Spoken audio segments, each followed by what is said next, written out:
Breaking: Afenifere knocks Tinubu over economic hardship, questions his model of excessive borrowing. To my dear listeners, this is one of the interesting news you've been longing to listen to. Before I go into details, kindly please ensure you like, subscribe and share. Now the details. Yoruba socio-political group Afenifere in the United and Europe has said that the no pain, no gain philosophy of the President Bola Ahmed Tinubu-led government has reached its limit across the nation. In a statement issued on Friday by its secretary, Engineer Anthony Ajayi, in London, United Kingdom, the group acknowledged that while the current economic struggles were inherited from the previous administration of Muhammadu Buhari, some policies introduced by the Tinubu's government have exacerbated the situation and require urgent review to alleviate the hardship. Afenifere warned that if the situation worsens, many Nigerians could face even greater difficulties in their daily lives. The group called on President Tinubu to use the remaining days of 2024 to prioritize the review of his policies and governance style in order to provide relief to the people by 2025.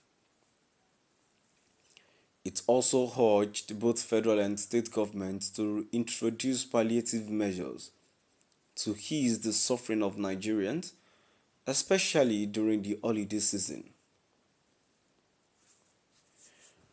The time to get serious about good governance is now. Nigerians have suffered enough, and the situation cannot become any worse than it already is. This hardship is not just limited to those within Nigeria. Nigerians abroad are also feeling the impact. We urge President Tinubu to demonstrate leadership, put aside political agendas, and position himself positively in history.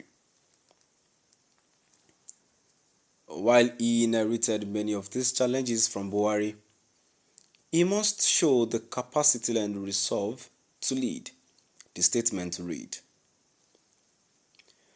On the President's proposal to borrow an additional 1.77 trillion naira to cover the 9.7 trillion naira budget deficit for 2024, Afenifere expressed strong opposition, warning that continued borrowing would further devalue the Naira and damage the national economy.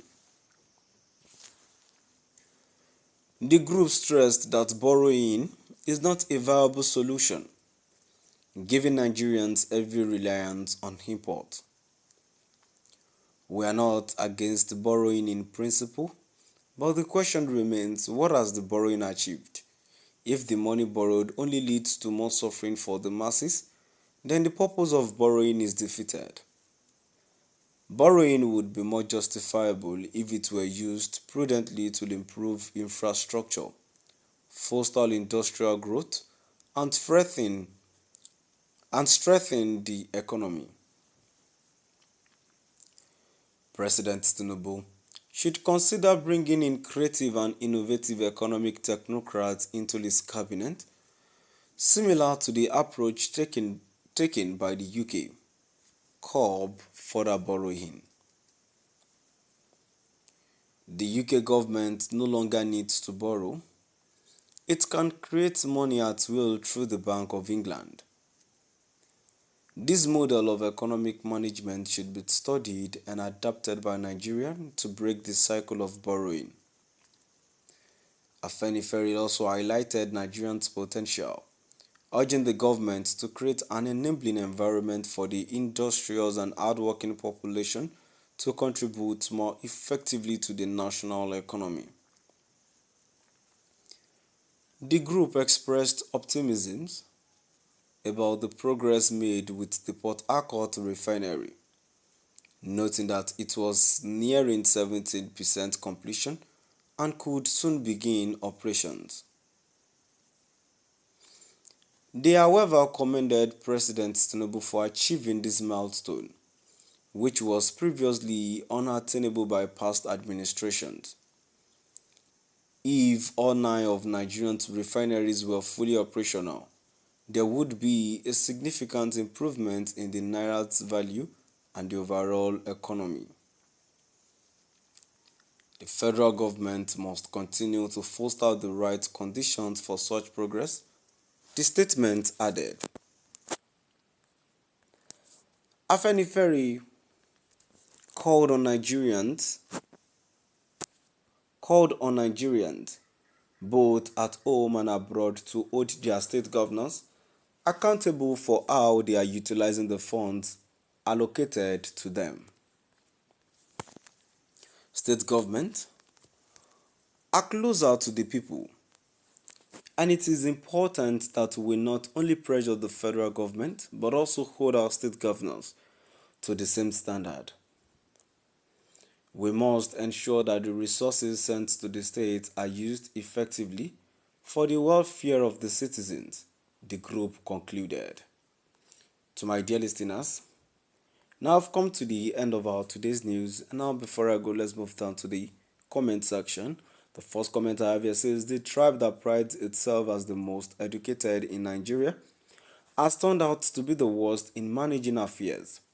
With all these strategic agencies in their pocket, Nigerians should aggressively push these raging clueless Yorubas off stage.